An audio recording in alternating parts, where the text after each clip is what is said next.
Look who I found snooping through my records. Hi. 33 RPM, yeah, 33 RPM, channel 33 RPM, yeah, final gear ever. So you guys asked for Sherry, Miss Channel 33, to come back. Here she is. Thank you. We're trying something. I remember during COVID, I did something called the 50 record challenge, 50 album challenge, where you pick 50 records from your collection that you haven't heard in a while and talk about them. We're going to do something different here. We're going to do the 10 album challenge, where Sherry pulled 10 records out of my collection. I got to talk about them, and if I haven't listened to them in over a year, I'm going to listen to them and come back in a future video and talk about them. What do you think? Okay. All right, so let's see if 10 albums. Let's see what albums Sherry's picked in the 10 album challenge. All right, Sherry, what's the first record? Okay. Frank Marino. Oh, Frank Marino, Mahogany Rush Live. A lot of people haven't heard of Frank Marino. He's Canadian from Montreal. He was big in the late 70s, and he is one of the most underrated guitarists of all time.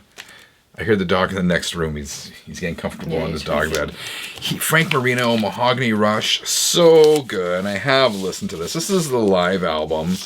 What's on here? Dragonfly, cover Johnny Be Good.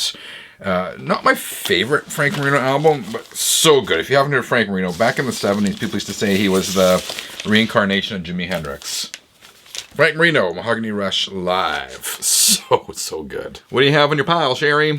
I don't know. It's just a picture. Just a picture. Led Zeppelin. In Through the Outdoor. Not one of the more popular Led Zeppelin albums. What do you think of Led Zeppelin? I like Led Zeppelin. I don't know if I've ever seen that album No? or like seen it in your collection or anything, but This was a unique album because there's an image here of like a bar scene.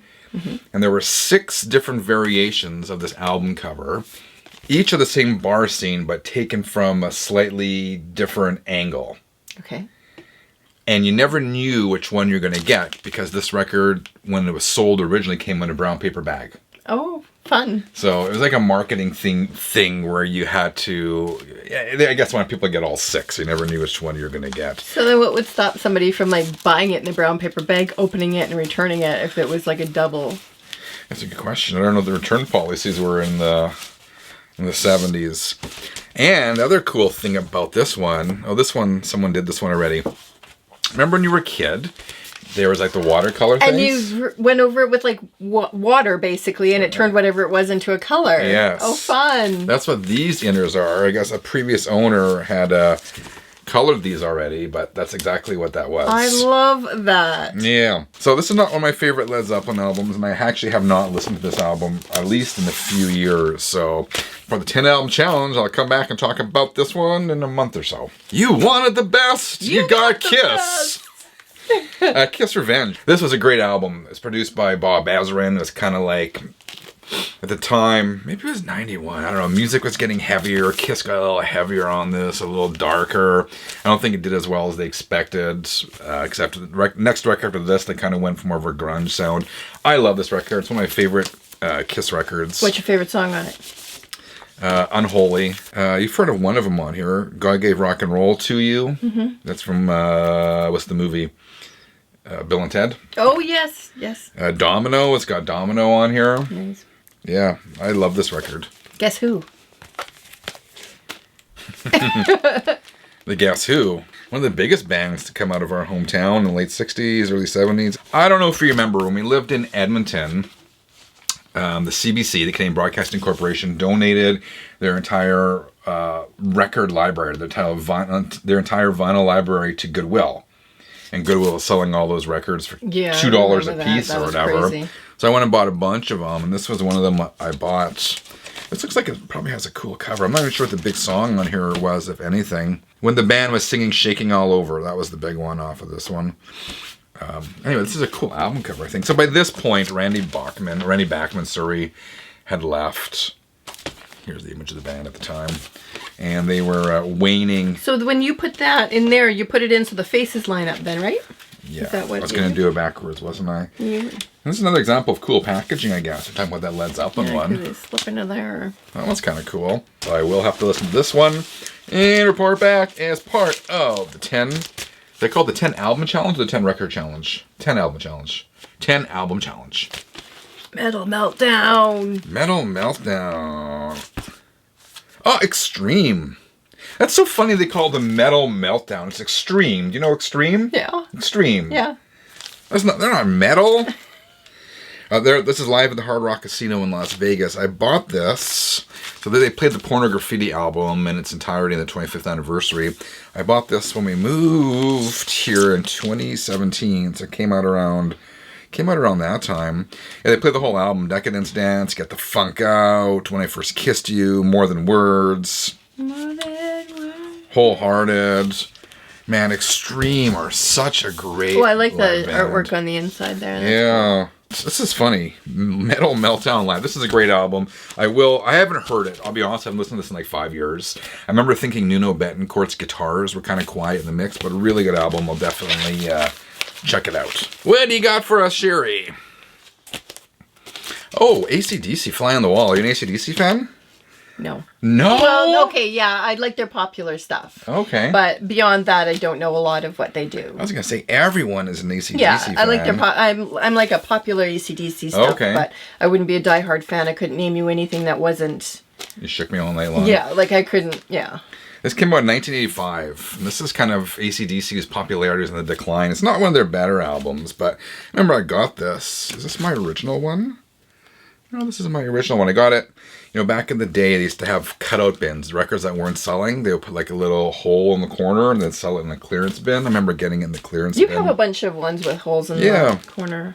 Must have 2 copies of this one, 'cause I swear I had one from the clearance bin. Fly on the Wall, Shake Your Foundations. Those are the 2 I remember the most. But I haven't listened to this, I'm going to be honest, in probably a decade. Wow. So I'll add it to the list for the 10 album challenge. And, I got to say, so this is Black Sabbath Born Again album with Ian Gillan singing, came out in 1983. Sherry, viewers, take a look at this. Take a look at this. Sherry, what do you think of this album cover? That's wicked. It's like Evil Baby. Some people say this is the ugliest album cover of all time. You don't get that hateful reaction. I love this album cover. I always liked it. I don't know why. I don't have a hateful reaction. Art is subjective, and I don't hate it. It's called Born Again, so I'm assuming that it's got something to do along the lines of that. Demon baby being born. Yep. There's actually, I'll put the image on the screen here, is that the same baby is actually on a Depeche Mode album cover. But in the same position, just no nails and yeah, it was just like a file photo or something the artist crazy. took, and I think he made it ugly on purpose, thinking the band would reject it, but they actually approved it. The colors. I would have just assumed that they had taken a photo of a demon baby and just put it on the cover. Well, you can't take a picture of a demon baby because they don't exist. Are you joking? No, I'm joking, right? Yeah, they took it was from the Time Life. Something like that, and they added the horns and stuff to it. I love this record. Apparently they are reissuing this because this album for years fans have hated the way it was mixed, so apparently it's being remixed and reissued soon. But I love this album.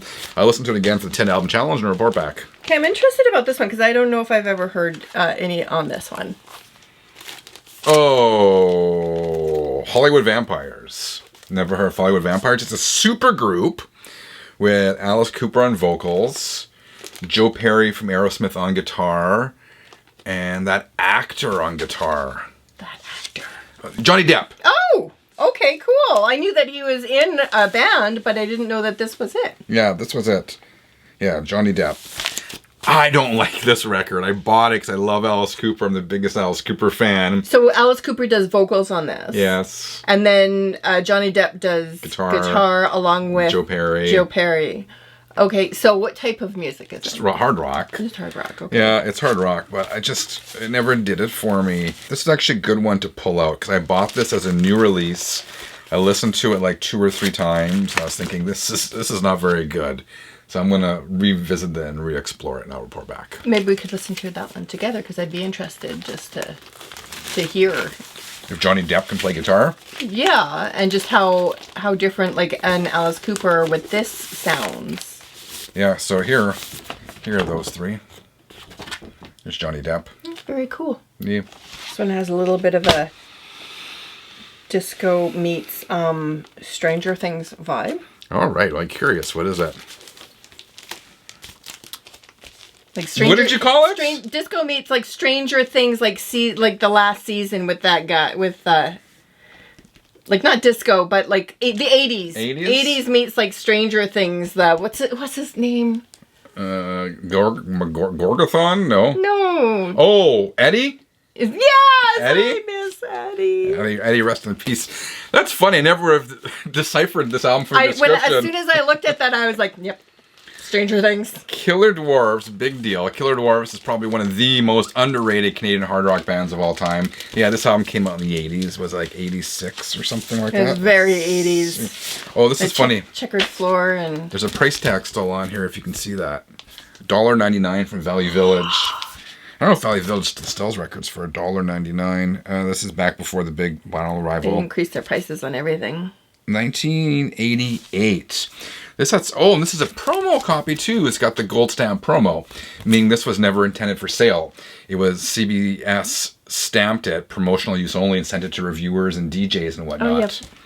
And then somehow it ended up in Value Village. These guys are great. My favorite album by Killer Dwarfs is Dirty Weapons, but what's the big track on here?